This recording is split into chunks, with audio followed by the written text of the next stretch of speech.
ketentuannya harus jelas. Perintah kalau bisa dilakukan ketika ketentuan-ketentuan yang menyangkut perintah itu masih belum jelas. Sholat itu boleh dikatakan adalah ibadah yang diwajibkan pertama kali kalau kita menghitung dengan ibadah-ibadah yang lain. Jadi kita hitung timeline-nya begini. Nabi itu diangkat menjadi Rasul di usia 40 tahun. Usia 40 tahun. Atau lebih tepatnya usia 40 tahun lebih 6 bulan. 40 tahun lebih 6 bulan. Karena Nabi lahir di bulan Rabiul Awal dan wahyu pertama kali turun di bulan Ramadan. Jarak antara Rabiul Awal dengan Ramadan itu 6 bulan. Rabiul Tsani, Jumadal Ula, Jumadal Tsaniyah, Rajab, Sya'ban, Ramadan. Jadi ada jarak 6 bulan dari bulan Rabiul Awal sampai bulan Ramadan. Nabi diangkat menjadi Rasul di usia 40 tahun 6 bulan. Masa dakwah Nabi di Mekah itu hampir 13 tahun atau 12 tahun 6 bulan. Masa dakwah Nabi di Madinah itu 10 tahun. Quran turun mengikuti timeline ini.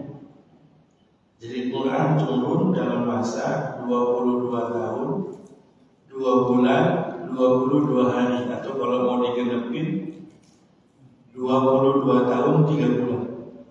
Sementara usia dakwahnya Rasul 22 tahun 6 bulan, karena ada jeda hampir 3 bulan antara wahyu yang terakhir turun, al-yawma akmaltu lakum dinakum, turun di bulan Zulhijjah, dengan wafatnya Rasul di bulan Rabiul Tsani tahun berikutnya. Jadi kita gampangi saja, diangkat jadi Rasul umur 40, lalu kemudian meninggal di usia 63. Perintah sholat turun di usia Nabi 51 tahun. Jadi kurang lebih 11 tahun sesudah menjadi Rasul turun kewajiban sholat 5 waktu. Jangan dipahami bahwa sebelum Isra Mi'raj Nabi belum pernah sholat. Ada dua konsep yang beda, kewajiban sholat dengan ibadah sholat. Itu dua konsep yang berbeda. Kalau kewajiban sholat Nabi terima di usia 51 tahun sesudah Isra Mi'raj. Tapi kalau sholat sudah dilakukan oleh Rasul sejak masa-masa awal kerasulan, sholat sudah dilakukan. Nanti akan kita bahas. Nabi dapat kewajiban sholat umur 51. Nabi menerima kewajiban puasa umur 54 atau hampir 55. Jadi jaraknya kewajiban sholat dengan kewajiban puasa itu beda kira-kira 3 tahun. Sholat dulu baru puasa. Perintah puasa itu bareng dengan perintah zakat tahun kedua Hijrah atau umur Nabi 54. Yang paling akhir turun itu perintah haji. Perintah haji itu tahun ke-8 atau umur Nabi 61, atau ada jarak 10 tahun sejak turun kewajiban sholat sampai kemudian turun kewajiban haji. Walillahi al-nasi hijjul baiti man istata'a ilaihi sabila. Nabi menerima kewajiban sholat 5 waktu sesudah Isra Mi'raj, tapi ibadah sholat sudah Nabi lakukan sejak awal Rasul. Perhatikan baik-baik. Wahyu yang pertama turun itu belum ada perintah apa-apa. Perintahnya belajar, ikra, baca, belajar. Tapi wahyu yang kedua itu sudah ada perintah bangun malam, ada perintah sholat malam. Al-Mudaththir, Al-Muzammil itu perintah bangun buat orang yang tidur, perintah bangun buat orang yang berselimut. Bangun ngapain? Ya sholat, ibadah malam. Ya boleh. Qumil laila, kan begitu ya. Nisbahu awil qisminhu qalila. Bangunlah malam. Perhatikan juga kisah bahwa Nabi menerima kewajiban sholat sesudah Isra Mi'raj atau pada waktu malam Mi'raj itu. Tapi ketika Nabi Isra berkumpul dalam dimensi dengan nabi-nabi yang lain, Nabi kemudian menjadi imam sholat. Jadi sholat itu ibadah yang sudah Nabi lakukan sejak sebelum Isra Mi'raj, tapi baru wajib 5 waktunya sesudah Isra Mi'raj. Dan ibadah sholat itu bukan hanya ibadahnya Nabi Muhammad SAW. Bisa kita lihat ya, bagaimana nabi-nabi terdahulu itu sudah ada ibadah sholatnya sudah ada. Nabi Ibrahim doanya bagaimana? Rabbi ja'alni muqimas sholati wa min dzurriyyati rabbana wa taqabbal du'a. Sudah ada. Sholat yang wajib itu 5, yaitu berturut-turut waktunya. Nabi turun sampai di Mekah itu subuh, tapi Jibril baru mulai ngajarin waktu sholat zuhurnya. Jadi sholat yang pertama kali wajib, sholat zuhur, sholat asar, sholat maghrib, sholat isya, sholat subuh. Itu berturut-turut yang wajib diajarkan oleh Jibril itu. Tapi kalau ditanya sholat yang paling utama, sholat yang paling utama pertama itu sholat Jumat. Kalau dibandingkan dengan 5 waktu semua, sholat yang paling afdal sholat Jumat.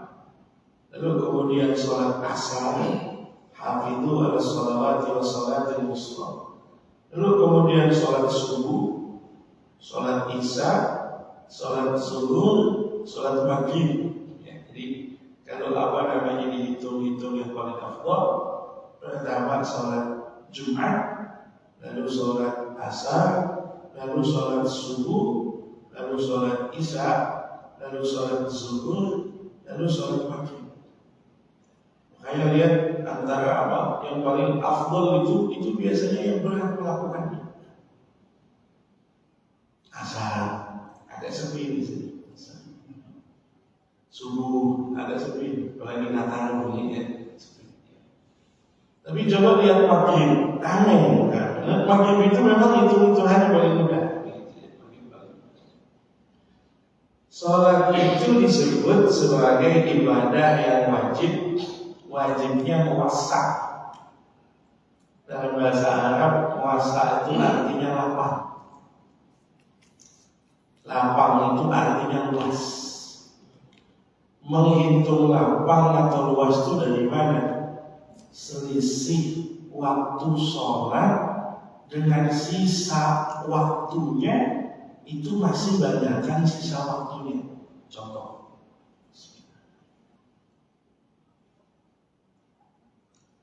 sholat subuh sudah wajib sejak azan tadi, jam 4.15 ya.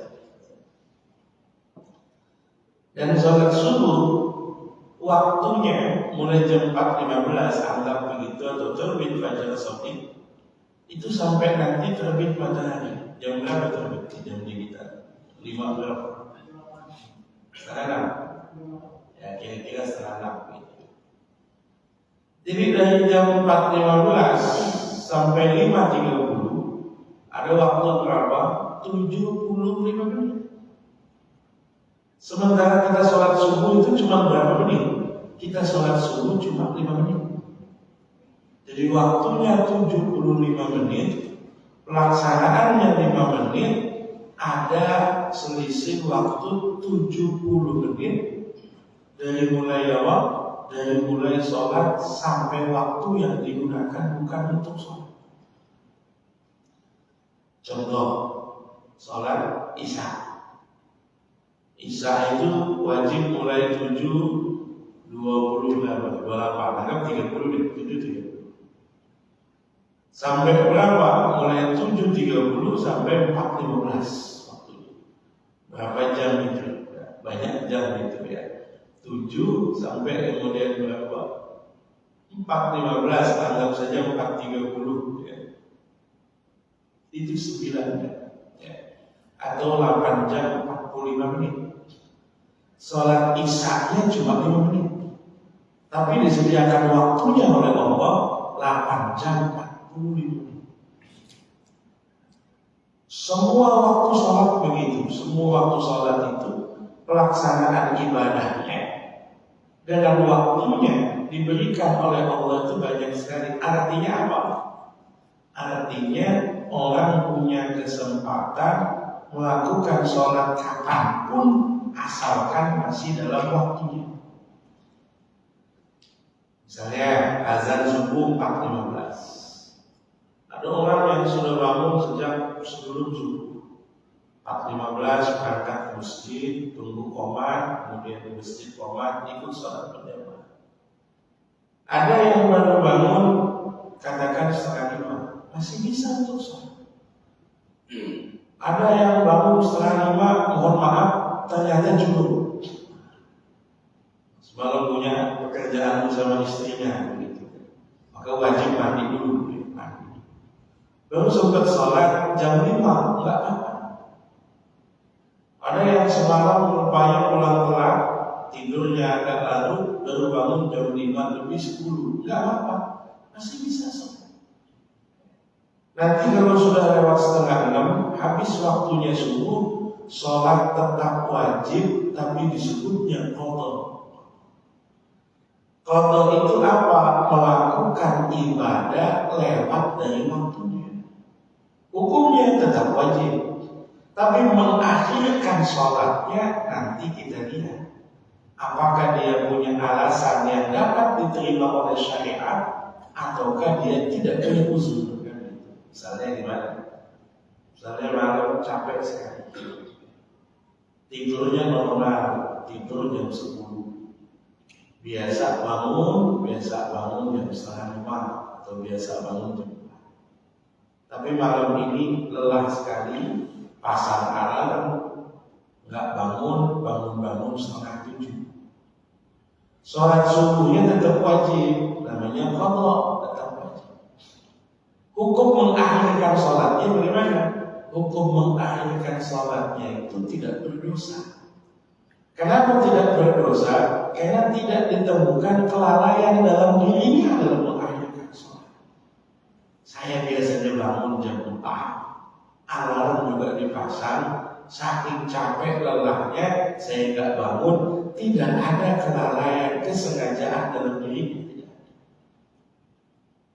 Beda misalnya kalau misalnya malam begadang, untuk libur nih begadang, main PS sampai 2:30, atau misalnya nonton bola, campaign misalnya gitu kan, Piala Dunia udah lewat gitu kan, campaign nonton bola sampai malam gitu. Jam 3 tidur.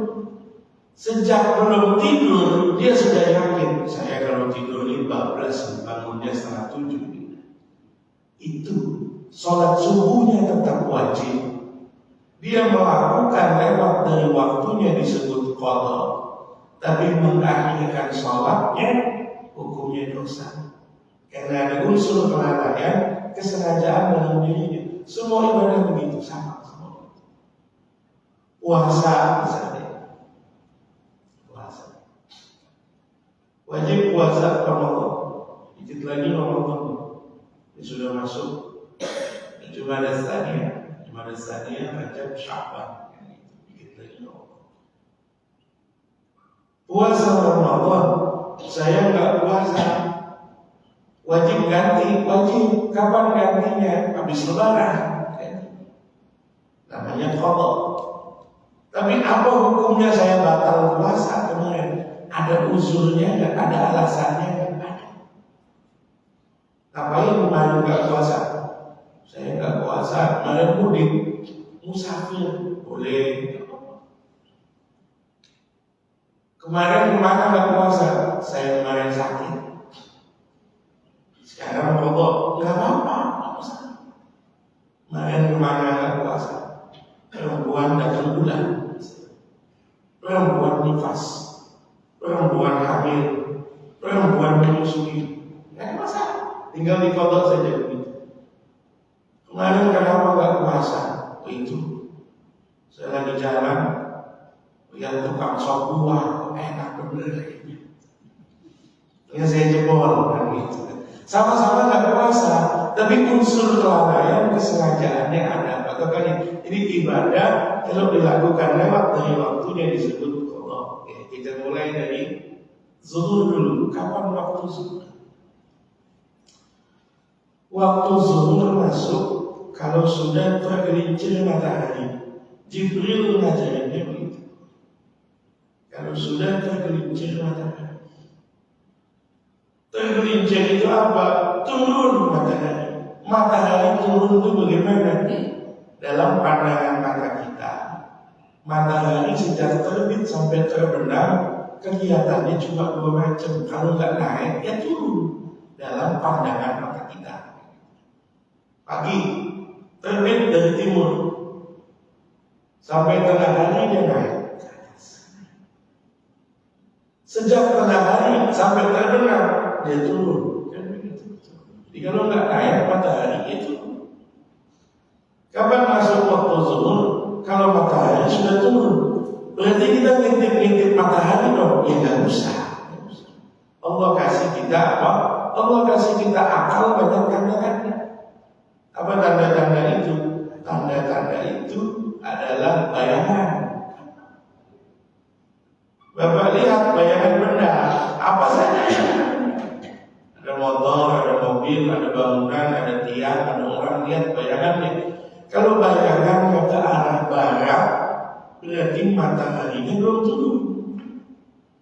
Kalau bayangannya di barat, mataharinya masih di timur. Tapi kalau bayangannya ke arah timur, berarti matahari sudah ke barat, sudah turun. Wajib sudah turun. Jadi patokannya sederhana. Patokannya kalau matahari tergelincir, berarti sudah wajib sholat subuh. Apakah ada azan ataukah nggak ada azan? Azan itu bukan penyebab waktu sholat, bukan. Azan itu penanda waktu sholat, beda.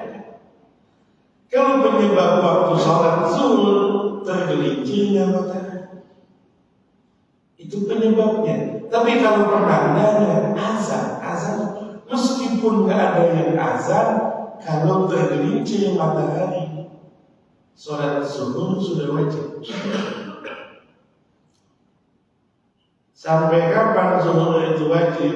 Zuhur wajib sampai bayangan benda setinggi benda aslinya.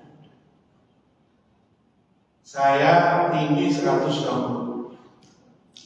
Kalau bayangan saya sudah setinggi 160 ke arah timur, berarti zuhur habis, masuk waktu asar. Kenapa nggak pakai jam saja Pak Ustaz? Kalau pakai jam, nanti tergantung belahan buminya, tergantung musimnya. Kalau pakai jam, ya kan? Contoh misalnya, kita di negara tropis aman saja. Siang rata-rata 12 jam, siang rata-rata 12 jam. Malam rata-rata 12 jam. Tapi kan hitung tergelincir matahari itu bukan soal jamnya Pak. Zuhur sekarang katakan 11.50 bisa. Tapi kemarin zuhur 11.40. Dan nanti beberapa bulan lagi zuhur akan masuk di jam 12 lewat 14. Kan itu nggak bisa dijadikan patokan kalau pakai jam. Ya kalau standarisasi mudahnya pakai jam. Tapi rumusannya bukan pakai jam, rumusannya pakai matahari. Zuhur habis masuk waktu asar. Jadi zuhur habis masuk asar. Kalau bayang-bayang benda sepanjang benda aslinya. Kalau tinggi saya 160, asar masuk. Kalau kira-kira bayangan saya 160. Apapun dimeterin saat ya nggak kudu rekor berarti meteran. Ingat usah dikira-kirakan saja. Oh ini sudah sepanjang benda aslinya. Berarti apa? Berarti sudah wajib sholat asar. Waktu dulu sudah habis. Asar masuk sejak bayang-bayang benda sepanjang benda aslinya. Asar habis ketika terbenam matahari. Kapan matahari disebut terbenam? Kalau piringan matahari yang bulat itu sudah hilang sepenuhnya, disebut terbenam. Kalau dalam proses terbenam, waktu maghrib belum masuk. Bapak kalau lihat di laut itu, lihat sunset itu kalau baru turun perlahan pelan itu waktu maghrib belum masuk. Tapi kalau sudah hilang sepenuhnya, itu waktu maghrib baru masuk. Makanya waktu maghrib di dataran tinggi itu lebih lambat daripada di dataran rendah. Sebab kita yang di bawah ini melihat mataharinya sudah terbenam, tapi yang ada di atas itu mataharinya masih belum terbenam. Saya kasih gambaran.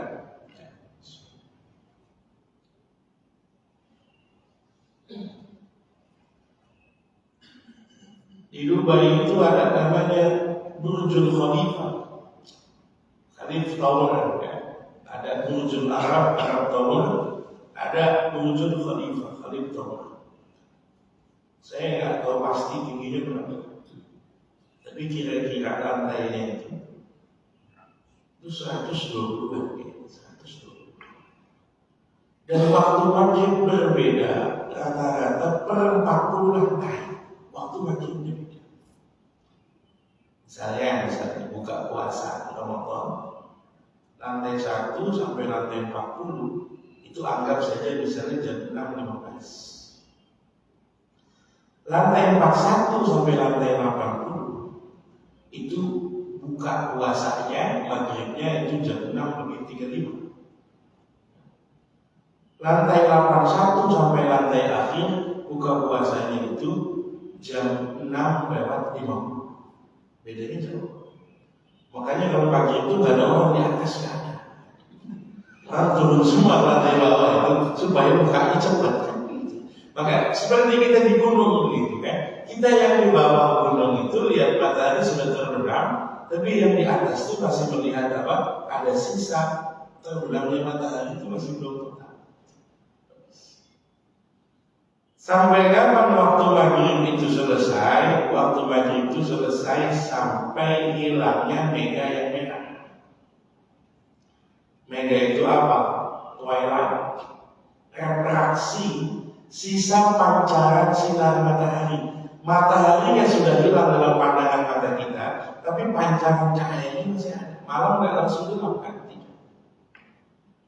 Begitu matahari hilang, malam nggak langsung gelap. Sekarang kita nggak memperhatikan karena ada listrik. Dulu ketika nggak ada listrik kan, kita perhatikan oh langit itu kuning, langit itu merah, langit itu putih, sampai kemudian gelap total. Jadi hilang mega yang merah itu, langit gelap total, maghrib habis, isya masuk. Nah isya itu yang cukup lama. Isya masuk itu adalah mulai dari hilang mega yang merah dan habisnya isya itu nanti masuknya subuh ketika terbit fajar. Kalau apa namanya dalam falak itu belajar menentukan waktu sholat, kita pakai standar derajat. Kapan waktu maghrib itu apa namanya minus atau 0 derajat matahari.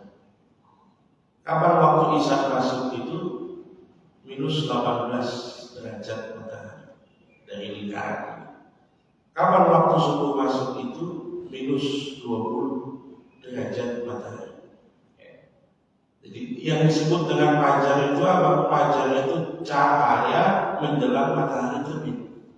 Mataharinya belum terbit, tapi gelap itu mulai bercahaya. Kalau Bapak perhatikan sejak tadi 4.15 sampai sekarang sayangnya mendung gitu kan. Itu terus makin lama makin terang, baru kemudian matahari muncul. Sampai kapan subuh habis? Subuh habis ketika terbit matahari. Kalau kita perhatikan, waktu sholat itu adalah beredarnya matahari. Itu beda dengan puasa. Kalau puasa yang kita pakai itu bulan, tapi kalau sholat itu yang kita pakai adalah matahari. Apakah boleh kita nggak pakai matahari? Bisa. Zaman sekarang hitungan sudah maju, teknologi sudah canggih. Kita bisa berpegang pada azan, boleh. Apakah yang azan harus memperhatikan matahari? Zaman dulu lihat. Bapak boleh riset di masjid-masjid tua. Itu ada yang namanya mizwar. Mizwar itu kalau orang Jawa nyebutnya benceng, jam matahari. Bentuknya busur begini. Kemudian ada lempengan besi di tengahnya. Itu nanti kelihatan bayangan itu sudah ke arah mana, jam matahari. Itu dalam bahasa ininya sundial gitu ya, jam matahari. Itu di masjid-masjid tua itu ada. Jadi dulu itu azan itu sebelum azan dia pakai itu. Lalu zaman sekarang ya pakai jam digital saja. Jadi orang itu kemudian pengen azan dulu itu dia nggak usah keluar, nunggu bayangannya. Dia lihat jam digital sudah bunyi, dia azan.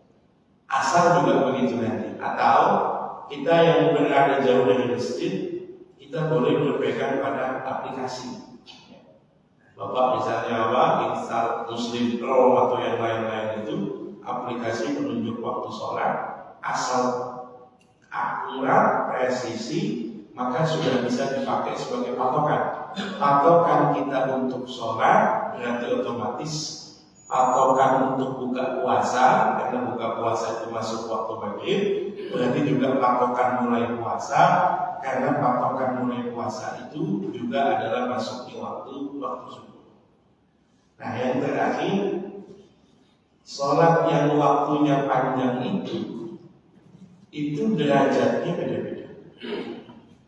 Ada 7 macam derajat waktu sholat. Ini yang menurut saya penting untuk diperhatikan supaya kita tidak menyepelekan sholat. Contohnya begini, Isya masuk jam 7.28 atau setengah 8. Isya habis jam 4:15. Isya habis. Jadi kalau orang tanya sama saya, Ustaz, boleh nggak saya sholat Isya jam 4? Boleh, nggak apa-apa, ada masalah. Karena waktu Isya belum habis. Waktu Isya habis itu kira-kira waktu yang cukup dipakai 4 rakaat sebelum azan subuh. Itu waktu Isya habis. Tapi kalau pertanyaannya kemudian dibalik begini, Ustaz, boleh nggak saya tidur dulu? Nanti kalau bangun saya baru sholat Isya. Kalau pertanyaannya begitu, itu nanti jawabannya akan beda, Pak. Siapa yang bisa menjamin kita bangun sebelum subuh? Jadi waktu sholat itu variasinya satu. Ada yang namanya waktu, ini waktu terbaik, disebut sebagai waktu fadilah. Waktu fadilah itu awal waktu yang cukup dipakai buat azan, qomat, sholat, nutup aurat, wudu. Kalau boleh saya kira-kirakan, waktu fadilah itu 15 sampai 20 menit dihitung dari azan. Itu waktu terbaik. Misalnya subuh 4.15, berarti yang disebut waktu fadilah itu maksimal sampai 4.35. Itu waktu fadilah. 15 sampai 20 menit pertama.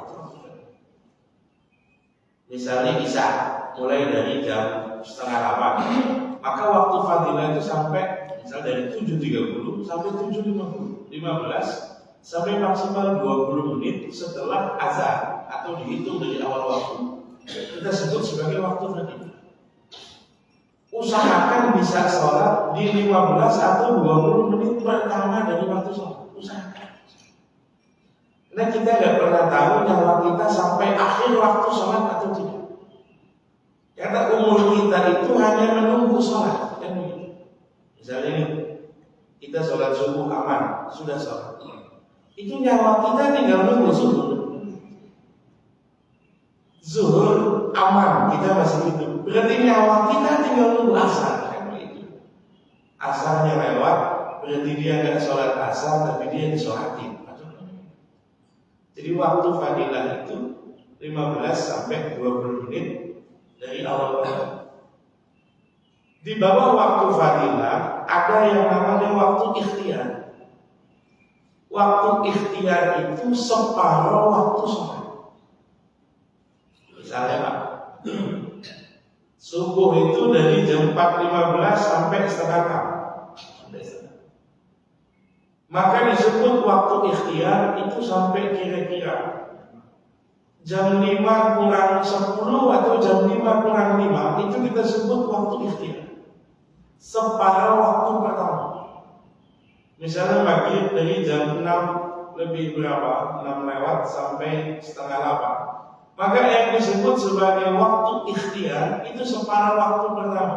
Sampai jam 7 kurang seperempat itu kita sebut sebagai waktu ikhtiar. Misalnya zuhur dari mulai jam 12 kurang sampai jam 3 lewat, maka sampai setengah 2 kita sebut sebagai waktu ikhtiar. Separuh waktu pertama. Kalau kita nggak dapat waktu fadilah, kita masih dapat waktu ikhtiar. Lewat separuh waktu masih boleh, namanya waktu jawaz. Waktu jawaz itu waktu yang masih boleh digunakan untuk sholat. Misalnya, saya sholat zuhur jam 2, Ustaz. Boleh apa enggak? Boleh. Karena asarnya jam 3 kan. Saya sholat asar jam setengah 6. Apa masih boleh? Boleh. Karena maghribnya jam 6 lewat. Saya sholat maghrib jam 7 lewat 10 masih boleh? Boleh. Karena isya-nya setengah 8. Saya sholat isya jam 4 masih boleh. Karena subuhnya jam 4.15 lewat dari separuh waktu, namanya waktu jawaz. Ada namanya waktu makruh, injury time. Misalnya ini, sekarang itu waktu makruh buat sholat subuh.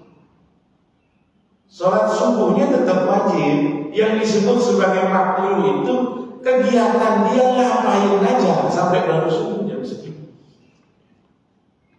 Jadi yang disebut waktu makruh itu waktu yang cukup dipakai sholat mepet.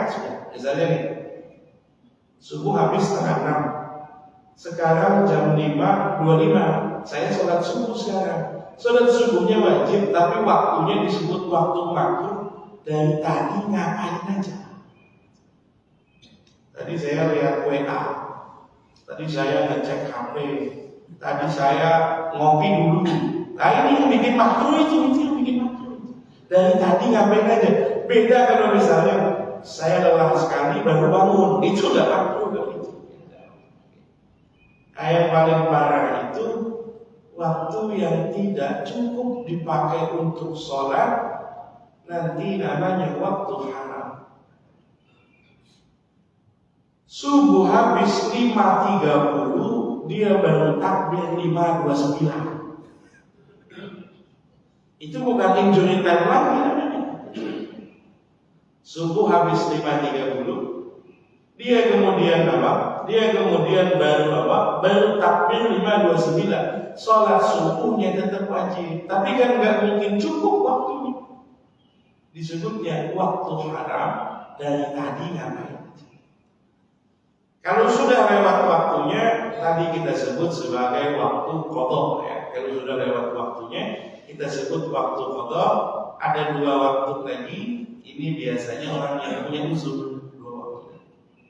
Apa itu? Disebut misalnya waktu idrak. Contoh, saya sholat jamak takdim. Jamak takdim itu pilihannya cuma asar ditarik ke zuhur atau isya ditarik ke maghrib. Itu jamak takdim.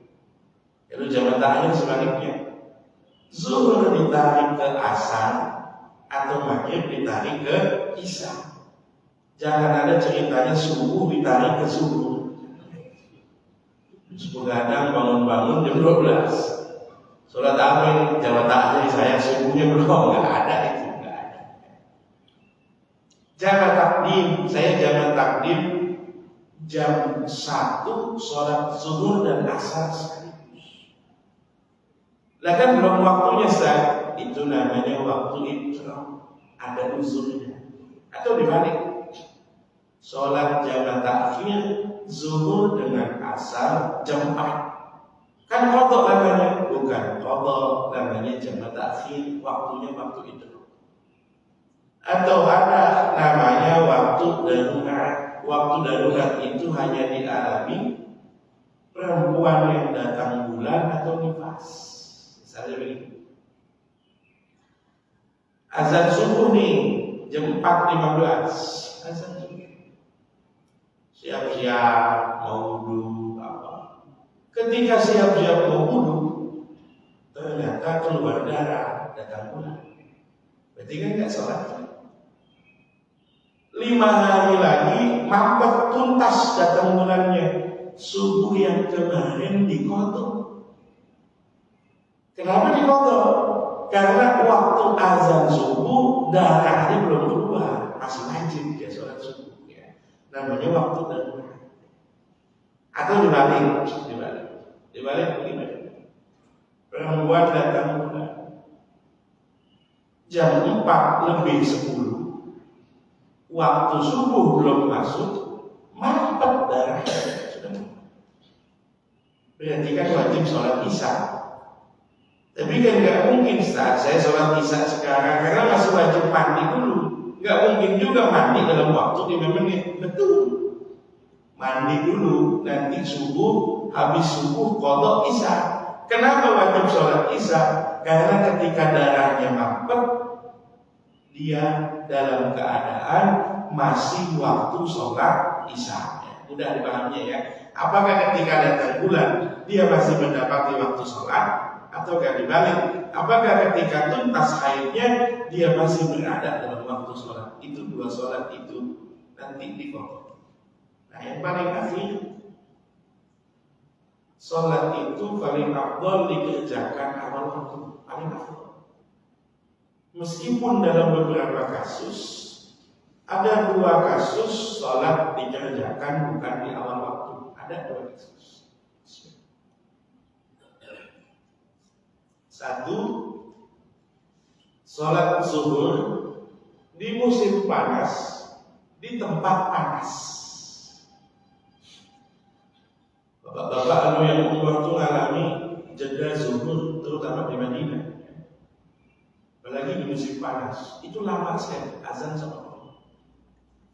Kalau saya dulu di Hadramawt di Tarim itu kalau waktu musim panas, waktu sholat kan ngikuti musim. Saya contohkan misalnya, zuhur itu jam 12, tapi asarnya hampir 5:30. Di beberapa negara, musim panas dengan musim dingin itu jamnya ditambahin. Jadi kalau di Mesir itu masih ada istilah jamnya dimajuin kalau masuk musim dingin, jamnya dimajuin. Azan jam 12 zuhur itu asarnya hampir 4:30. Itu mohon maaf, sholat jamaah zuhurnya itu jam 2, bukan apa. Mungkin pernah saya jelasin atau belum. Itu saya berangkat ke Yaman atau Hadramawt ke Tarim itu bulan Juli 2000. Juli itu 2000 atau 2001 saya lupa. 2000 kalau nggak 2001. Musim panas. Musim panas itu sampai pertengahan September itu musim panas. Kita kalau musim panas itu kuliah libur, Pak. Karena nggak ada orang gila yang mau kuliah di musim panas itu nggak ada. Panas kan? Kalau Ramadan itu mungkin 4 sampai 6 derajat Celcius, itu panas kan? Di tahun segitu itu kamar saya nggak ada AC-nya dan belum banyak masjid. Yaman jangan bandingkan dengan Saudi. Kalau Saudi musim panasnya itu masjidnya ber-AC. Lalu Yaman. Saya baru datang pagi musim panas. Azan zuhur itu ke masjid. Yang bikin gregetan, saya sampai masjid, yang azan itu pulang. Saya sampai masjid, yang azannya pulang. Itu masjid sama jadi tutup, masjidnya ditutup. Saya kan apa itu saya. Ulamanya banyak tapi kok nggak ada orang. Saya sholat. Saya husnuzon, mungkin dia pengen berak begitu atau punya kebutuhan di rumahnya. Saya sholat tahiyat di masjid sudah. Qabliyah 2 rakaat sudah. Nambah lagi qabliyah 2 rakaat, 4 rakaat sudah. Saya lihat kiri kanan belum ada orang. Baca Quran sampai jam 1 belum ada orang. Jam 1:30 belum ada orang. 1:30 lewat datang 1-2 orang sholat. Habis sholat tidur Pak. Habis sholat 2 rakaat tidur. Jam 2 saya gregetan, kesel. Saya pulang ke asrama. Sholat sendiri. Selesai saya sholat, kedengaran qomat Pak di masjid. Ngeselin amat kata saya. Saya tanya terus itu. Imamnya kalau zuhur asar ganti apa enggak? Enggak ganti. Imamnya dede juga. Wah kesempatan. Nanti asar pengen saya tanya, saya komplain begitu kan. Ya mohon maaf, saya sebelum berangkat kuliah saya sudah mondok. Maksudnya sudah belajar fikih sudah selama 6 tahun juga. Asar ini imamnya habis doa saya paranin Pak. Imamnya itu Habib Masyhur, seingat saya waktu itu. Habib Masyhur itu kakaknya Habib Umar bin Hafiz. Saya paranin, saya tanya, Habib, kenapa jadi sholat zuhur itu jam segitu? Beliau itu senyum gitu kan, nanggepin pertanyaan saya. Pertanyaan pertama itu sederhana. Kamu anak baru ya? Kata, iya. Di mana belajarnya? Di Tarim itu ada 3 tempat pendidikan. Ada pesantren, tempat tadi, ada pesantren juga, ada Mustafa, ada kampus kuliah, Jamiatul Akhdab. Saya di kampus kuliah.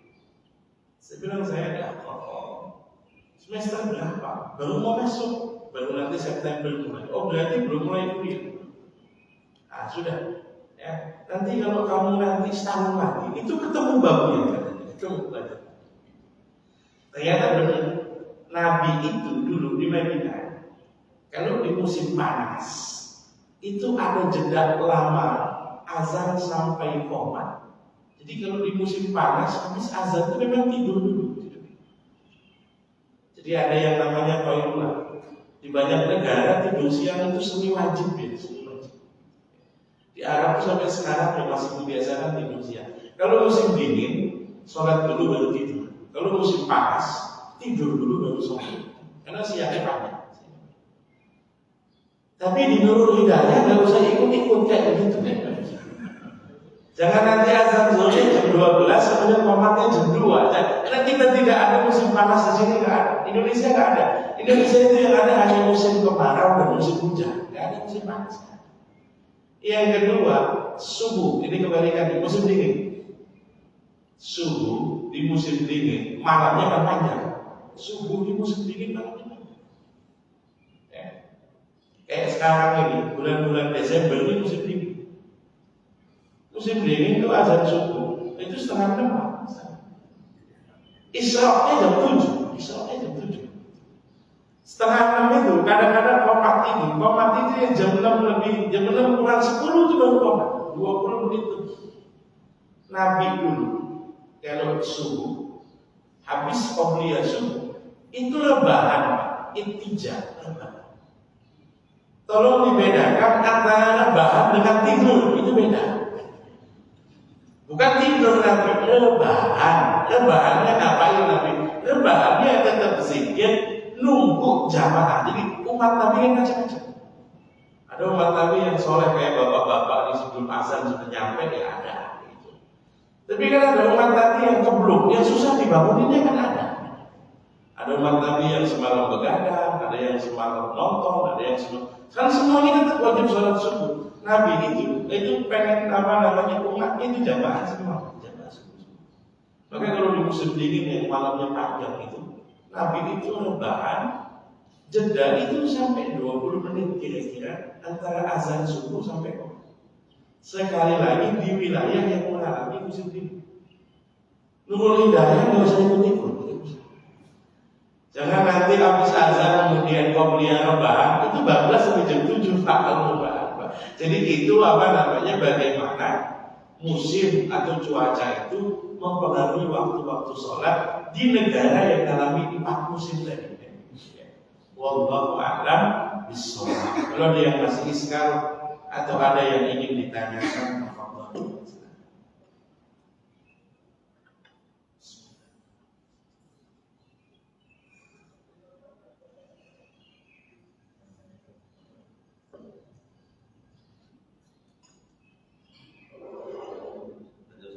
Ya, silakan. Kalau di tempat kita ini kan di Indonesia, di Tangerang ini lah. Jadi jeda waktu sholat itu kan bermacam-macam. Kalau di Nurul Hidayah ini sekitar 25 menit waktu azan. Sorry, cuman kalau di masjid lain sekitar 2 atau 3 menit, 2 sampai 5 menitan lah gitu ya. Jadi kalau sunat langsung iqamah gitu. Nah itu yang lebih afdol itu yang mana gitu? Bismillahirrahmanirrahim. Ada aturan umumnya. Jeda antara azan sampai qomat itu ada aturan umum. Misalnya bagaimana? Nabi contohkan itu mirip dengan waktu imsak. Waktu imsak itu jedanya berapa menit? Paten 10 menit. Ya zaman Nabi belum ada istilah 10 menit sih, belum ada. Zaman Nabi itu jeda imsak itu Nabi tidak menyebutnya imsak, tapi Aisyah menyebut Nabi berhenti makan dengan Bilal azan subuh itu kira-kira baca 60 ayat. Baca 60 ayat itu rata-rata 10 menit. Makanya kemudian waktu imsak paten itu diangkat 10 menit. Kalau jeda azan sampai qomat itu dalam hadis disebut miqdaru ma yaqrubul aqilu min aqli. Apa itu? Kadar orang kalau dia makan waktu azan, selesai sudah makannya dan siap berangkat sholat itu qomat. Kenapa ada bahasa kadar nunggu orang makan selesai? Karena zuhur itu makan siang, maghrib itu buka puasa. Kayaknya ada istilah jeda antara azan qomat itu jeda kalau orang makan, dia dari awal makan selesai makan siap untuk sholat. Dikira-kirakan 10 menit juga. Kecuali jeda azan dan qomat subuh idealnya lebih lama. Jeda azan dan qomat subuh idealnya lebih lama. Kenapa? Nunggu orang yang belum bangun biar bisa ikut jamaah. Makanya surat-surat yang dibaca dalam sholat subuh itu disebut yang tiwal, surat-surat panjang. Kalau maghrib tidak apa? Maghrib itu yang dibaca memang surat-surat pendek. Tapi orang sholat subuh bacanya Al-Ikhlas itu kelewatan sebetulnya. Kalau maghrib ya bacanya Al-Ikhlas. Kalau maghrib itu kisah, surat-surat. Tapi kalau subuh itu tiwal, surat panjang. Jangan subuh bacanya inna a'toina sama Al-Ikhlas. Kelewatan. Ya sunat yang agak lebih panjang lagi. Kenapa? Orang yang baru bangun seandainya dia ke masjid itu masih nunggu jamaah sunat, masih nunggu jamaah sunat. Idealnya di situ ya. Cuma kadang-kadang zaman sekarang karena kita di wilayah urban, orang sibuk pada mau berangkat kerja apa segala macam. Subuh itu kadang-kadang yang paling cepat. Kadang-kadang udah komat cepat. Ini dikit lagi berangkat kerja macet ini. Tapi idealnya rata-rata jeda azan dan qomat itu 10 menit, agak lebih lama itu subuh dan azan qomat maghrib di bulan Ramadan. Itu agak lebih lama. Kasih kesempatan orang yang buka di rumah tetap bisa jamaah di masjid. Jadi ngitungnya jangan cuma yang takjilan di masjid, jangan. Kadang-kadang begitu, orang ngitungnya yang takjilan di masjid. Makan korban 2-3 butir minum qobliyah, kemudian qomat. Nah yang di rumah itu kemudian nggak bisa ikut jamaah. Itu agak lebih lama. Karena Nabi ngomongnya miqdar rumah. Kalau di Madinah di Mekah itu kita Ramadan itu makan nasi dulu Pak. Makan korban, makan nasi habis itu jedanya 15 sampai 18 menit. Oke, nah itu rumusan umumnya begitu. Tapi kalau kenyataan di lapangan bisa beda. Misalnya jamaah sudah kumpul semua, memang nggak ada yang ditunggu dan sudah qobliyah semua, mau ngapain juga nunggu 10 menit? Tidak usah. Ya, mau ngapain juga nunggu 10 menit? Ya, tapi boleh nunggu lebih lama dari boleh selagi tujuannya menunggu jamaah dan memang ada yang ditunggu. Kalau dulu belum ada setting jam digital di kampung-kampung, nunggu qomat itu baca sholawatan atau puji-pujian. Ilah semua jamaah itu masih ilah saja gitu kan. Kalau masih ada yang ditunggu nggak apa-apa. Ini repotnya udah ilah setengah jam segitu-gitu juga, ya nggak usah. Ngapain kan gitu. Jadi patokannya kalau masih ada yang ditunggu agak lebih lama silakan kan. Dan patokan juga buat kita. Kalau memang komit dengan jam digital, kalau waktu kurang dari 1 menit setengah, jangan paksakan qobliyah atau tahiyatul masjid. Jangan. Waktu qomat sisa 1 menit, kita maksain diri qobliyah atau tahiyatul masjid. Itu yang nggak etis juga. Kenapa nggak etis? Karena kita nggak buru-buru. Kalau kita misalnya buru-buru yang nggak cakep sholatnya, kalau kita lambat-lambat, kesian orang yang sudah nunggu sejam. Kalau memang komit dengan, jadi kalau rumusan umumnya, miqdar ma yaqulul aqilu min aqli. Sekedar orang kalau makan selesai makan, kecuali sholat subuh memang agak lebih lama. Mudah-mudahan bisa dipahami. Kalau ada pertanyaan yang lain silakan. Ya silakan.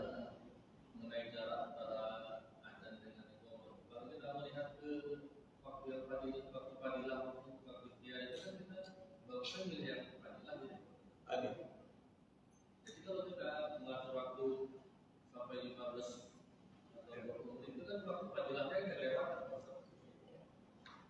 Waktu fadilah itu sifatnya prioritas. Tapi waktu fadilah jamaah hanya 10 orang. Dengan waktu ikhtiar jamaahnya misalnya 50 orang. Itu tetap lebih baik waktu ikhtiar dengan jamaah 50 orang. Satu. Yang kedua, waktu fadilah itu kita pakai hanya dalam kasus-kasus yang umum. Maka tadi kita pahami, Nabi di musim panas. Ya, sampai sekarang ya, tadi saya katakan mau ditarik, azannya jam 12, qomatnya jam 2. Itu fadilah masih sudah lewat sudah. Tapi ya tadi, kalau maksakan di fadilah, jamaahnya hanya 10 orang. Tapi kalau kita di ikhtiar jamaahnya sampai 50-60 orang, maka tetap dengan banyaknya jamaah itu lebih mengalahkan waktu fadilah. Dan yang kedua tadi masalah buka puasa. Nabi itu atau ajaran agama Islam itu menghargai kebutuhan manusia. Makanya tadi disebut apa? Kalau bulan Ramadan, jeda azan dan qomat itu lebih lama, mempersilahkan orang makan. Kita mau salat, dia mau makan, tapi kita yang sholat nungguin dia yang makan.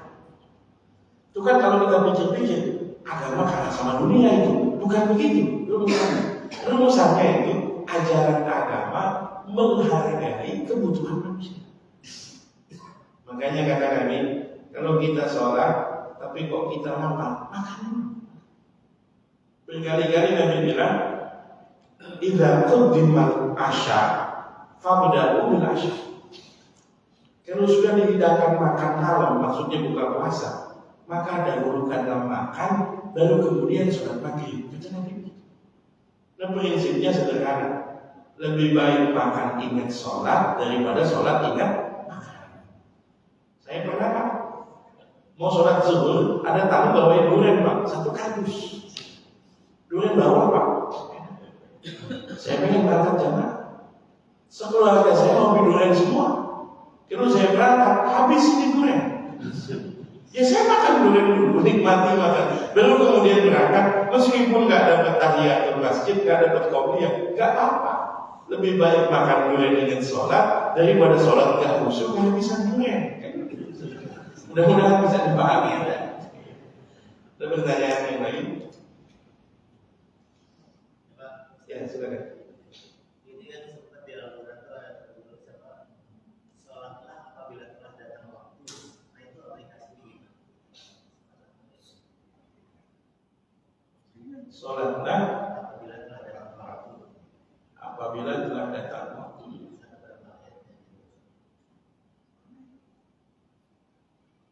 Akan lebih enak kalau disebut ayatnya, jadi saya pahami ayat sebelum dengan ayat sesudahnya begitu. Tapi perintah sholat pada waktunya itu banyak ditemukan dalam hadis. Nabi ditanya, ayu a'mali afdhal, kata Nabi. Amalan apa yang paling utama? Nabi jawab, as-sholatu fi waqtiha. Sholat dalam waktunya. Dalam riwayat yang lain, Nabi menjawab, as-sholatu fi awalil waqti. Sholat di awal waktu. Aplikasinya bagaimana? Tadi 2 macam waktu itu. Usahakan bisa di waktu fadilah, di 15 sampai 20 menit pertama dari awal waktu atau di sering. Terutama sholat zuhur. Sholat zuhur misalnya kayak 2 bulan kemarin. Itu kan 11.40 berapa itu sudah azan zuhur. Sementara kita kerja misalnya istirahatnya jam 12. Mana lapar, mana belum wudhu. Antrian wudhu kadang-kadang itu lebih panjang daripada antrian makan. Maka sebagian orang milih makan dulu. Ustaz saya makan dulu, Ustaz lemes bener atau ngopi. Nggak apa-apa kata saya, kenapa saya? Tapi kan kita nggak di awal waktu berarti. Yang bisa di awal waktu, di awal waktu. Kalau kita tidak bisa dan memang punya uzur, maka kita sholat di waktu ikhtiar nggak apa-apa. Yang nggak boleh itu nunda-nunda sholat. Pulang misalnya jam 12, waktunya zuhur. Entar dulu pengen makan dulu. Habis makan sholat nih. Ngopi dulu Habis ngopi sholat nih. Nonton TV dulu teleponan dulu Jam 2 itu sudah. Jam 2 berak dulu Akhirnya sholat zuhur datangnya jam 12, sholat zuhurnya dia jam 3 kurang 9:04. Boleh sebetulnya. Tapi tindakan dia menunda-nunda ini bahaya. Kata Nabi, barang siapa yang menganggap ringan kewajiban atau ngentengin kewajiban, orang ini beresiko dengan apa? Beresiko dengan keimanannya. Tapi nggak ada masalah, sholatnya sah asal dilakukan masih dalam waktunya. Mudah-mudahan bisa dipahami. Ya silakan. Jadi kalau zuhur dan asar itu kan jelas waktunya kan. Tapi kalau berakhir waktu subuh, katakanlah 6.30 itu sampai ke zuhur itu kan kosong ya Ustaz itu. Memang dalam satu hari kan tidak bisa ada waktu momen. Kewajiban agama itu 2 macam. sifatnya ta'akkudi, masuk dalam rasio kita, bisa kita pahami pesannya apa. Ada yang ta'abbudi. Ta'abbudi itu ya terima apa adanya. Kalau bahasa orang kampung dari sononya. Termasuk diantaranya adalah waktu-waktu sholat dan jumlah rakaat sholat. Itu tidak bisa dipahami pesannya. Misalnya Pak, kalau ngitung enaknya, kira-kira mendingan sholat subuhnya jam 4 apa sholat subuhnya jam 7 kira-kira? Enaknya jam 7 gitu kan, enaknya jam 7 kan, enaknya begitu. Jadi kita cuma mandi dulu, sarapan dulu, apa baru sholat gitu kan. Tapi masalahnya perintahnya turun gitu ya, waktu pacar. Dari zuhur ke asar itu langsung, asar ke maghrib juga langsung, maghrib ke isya juga langsung, isya ke subuh juga langsung. Tapi subuh habis ke zuhur itu nggak langsung. Pesannya kita tidak pahami, tapi sebagian orang pahami begini. Kalau kita kaitkan dengan ayat wa ja'alna al-laila libasa wa ja'alna an-nahara ma'asha, dan kami jadikan siang waktu orang bekerja mencari penghidupan. Orang bekerja itu kan boleh pagi, di situ gitu ya.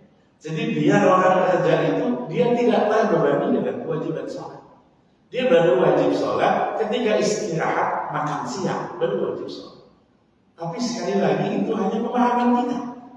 Apakah pesannya benar demikian? Wallahu a'lam bishawab. Tapi yang pasti, meskipun sejak habis subuh tidak ada sholat wajib, tapi sejak habis subuh sampai zuhur itu ada 2 sholat yang kami contohkan, sholat isyraq dan sholat duha. Sholatnya ada, meskipun hukumnya tidak wajib begitu. Tapi kalau dipahami ya kira-kira seperti tadi. Mudah-mudahan bisa dipahami. Kalau sudah tidak ada lagi yang bertanya, sama-sama kita tutup dengan doa kafaratul majlis. Subhanakallahumma wa bihamdik, asyhadu an la ilaha illa anta, astaghfiruka wa atubu ilaik. Hadanallahu wa iyyakum ajmain. Assalamualaikum warahmatullahi wabarakatuh.